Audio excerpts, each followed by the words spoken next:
안녕하세요. 한의학 박사 한방재활학과 전문의 은영준 원장입니다. 오늘은 척수증을 치료하는 신경재생 한약, 과연 이 약을 통해서 척수증이 나을 수 있을까요? 라는 내용에 대해서 말씀드리려고 합니다. 척수증은 척추 사이에 있는 척수라는 중추신경에 병이 생긴 것인데요. 이를 치료하는 한의학에도 있습니다. 물론 모든 사람들은 모든 척수증 환자분들을 완치시키는 약은 아니니까 이 점은 좀 알고 보셨으면 좋겠고요. 이 목적은 뭐 한의학에 대한 이제 많은 분들이 오해를 하고 계셔서 한의학도 이렇게 과학적인 검증을 통해서 치료를 하고 있다라는 걸 보여드리려고 하는 자리입니다. 자, 척수증, 척수에 생긴 병인데, 뭐, 제 유튜브에 오신 분이라면, 좀 알고 계실 분들이 더 많을 것 같습니다. 음, 척수증은 전신마비나 하반신마비, 마미 증후군 등이 있을 경우, 음, 를 말하는데 이제 수술을 해도 후유증이 남는 경우가 많습니다. 또는 수술을 하기도 어려운 경우도 실제로 많이 있고요. 수술을 해도 소용이 없어서 심지어 병원에서 생명이 위험할 수 있으니 수술을 하지 않았으면 좋겠다라고 권유하는 환자분도 계셨어요.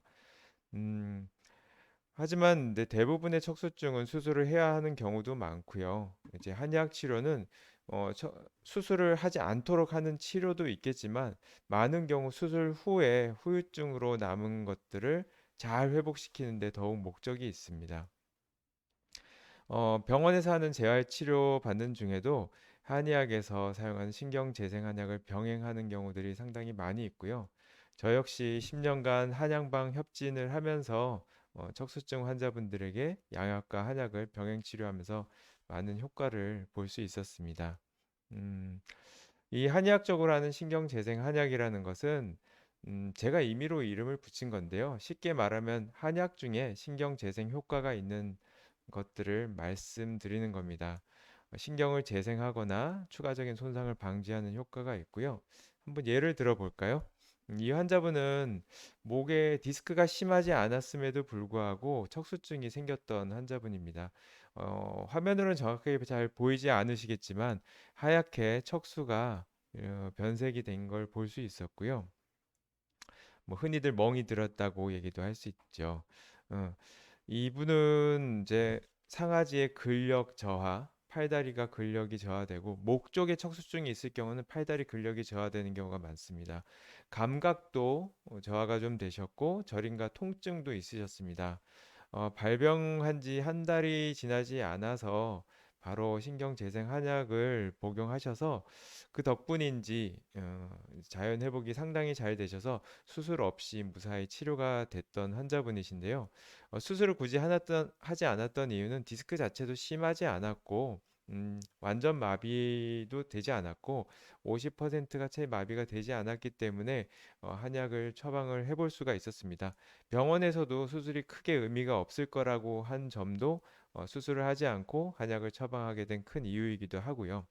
제가 독단적으로 임의대로 수술할 케이스조차 수술을 하지 못하게 할 수는 없습니다. 의사 선생님의 견해를 듣고 저도 비수술적인 치료를 병원에서 권유했다면 저 역시 수술 없이 하기 위한 한의학적인 방법을 총동원하는 것이고요.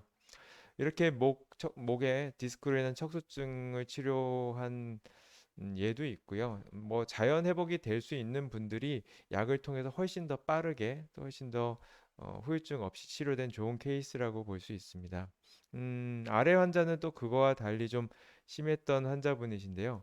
이분은 마찬가지로 목 디스크가 있었는데 여기 보이시면 하얀 점처럼 보이시죠? 척수증이 심해서 이분은 증상이 상당히 심했습니다. 수술을 할 수밖에 없으셨던 상황이셨고 수술을 했음에도 불구하고 손을 사용하실 수 없고 다리도 사용하실 수 없어서 정상적인 보행은커녕 숟가락 젓가락 전혀 할 수가 없으셨습니다.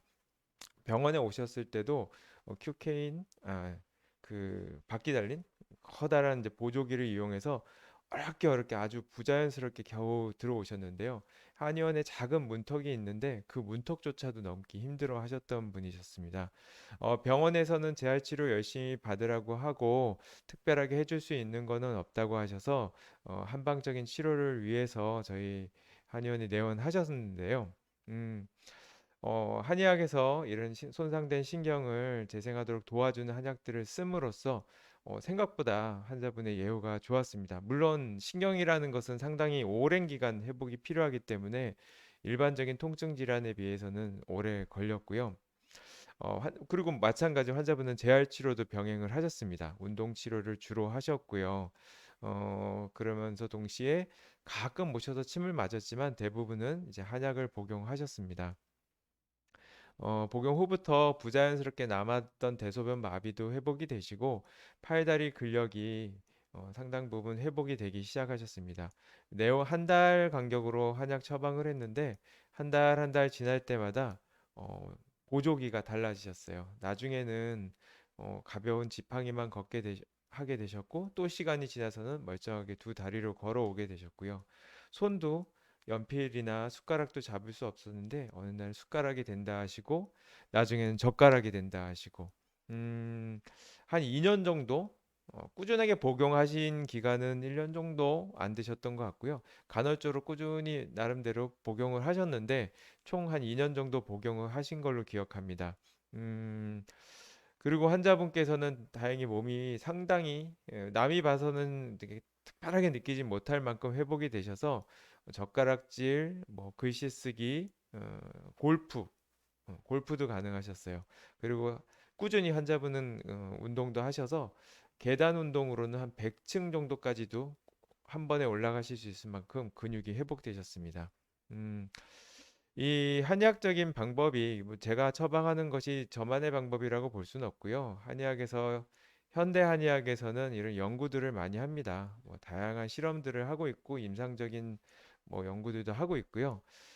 처방하는 한약들은 대략 이런 효과들이 입증된 한약으로 구성되어 있습니다. 손상된 신경의 축삭 재생을 촉진하는 신경 필라멘트를 증가시키고 신경 재생을 억제하는 물질을 차단하는 효과도 있다고 그러고요. 신경 자체의 기능을 향상시키는 효과가 있고 또 근육을 강화하거나 근피로를 적게 만들고 그리고 그 외에 이제 보약을 같이 넣어드리거든요. 우리 몸의 회복력이 높게 만드는 것이 이제 전통 한의학의 장점이지 않습니까? 현대 한의학의 이런 과학적인 검증을 통한 한약과 전통 한의학의 보약을 같이 넣어서 회복력을 높이는 그런 효과들을 통해서 환자분들이 좀 상당히 좋아졌습니다. 이 신경 재생 한약이 다시 말씀드리지만 이거 드신다고 무조건 다 척수증이 낫는 건 아닙니다. 시간이 오래되신 분들 그리고 이미 신경이 다 죽어서 회복 가능성이 없는 분들은 다행히 힘드시겠죠. 이 약은 우리가 다쳤을 때 연고를 바르는 것처럼 회복을 도와주는 겁니다. 물론 일반적인 뭐 그냥 뭐 약초를 구해서 먹고 이런 것보다는 당연히 훨씬 더 효과가 있겠지요. 하지만 절대적인 효과가 있는 것은 아니니 저 같은 경우는 환자분들한테 되도록 손상이 되면 응급 치료 기간이 지나면 재활 치료기에 들어가면 되도록 그때부터 발병 한두 달 내부터 복용을 하시도록 권유를 하고 있고요. 복용 기간은 딱 정해져 있지 않는데 이제 신경 재생의 골든 타임이 대략 1년 정도 해당되기 때문에 1년 정도는 꾸준히 드시라고 합니다. 또는 이제 빨리 호전되는 분들은 뭐 호전이 되는 기간까지만 드시라고 하기도 하고요.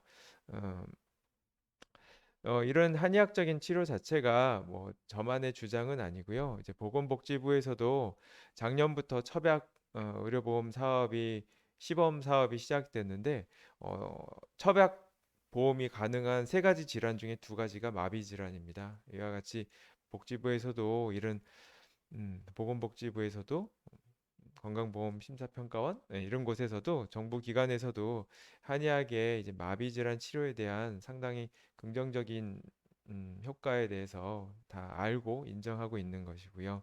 여러분들도 양방 치료를 그만두고 한방 치료를 받으라는 것이 아니라 조금 더 치료를 높이기 위해서 양방 치료도 열심히 받으시고 한방 치료도 함께 받으신다면 척수증 회복에 더욱 큰 도움이 되리라 생각합니다. 음. 한의학의 재생은 과거에 기혈 진액, 음양 오행으로 치료하는 것이 아닙니다. 과학으로 입증하고 그 경험으로 치료합니다. 이상 한방재활학과 전문의 한의학 박사 은영준 원장이었습니다. 즐거운 하루 되세요.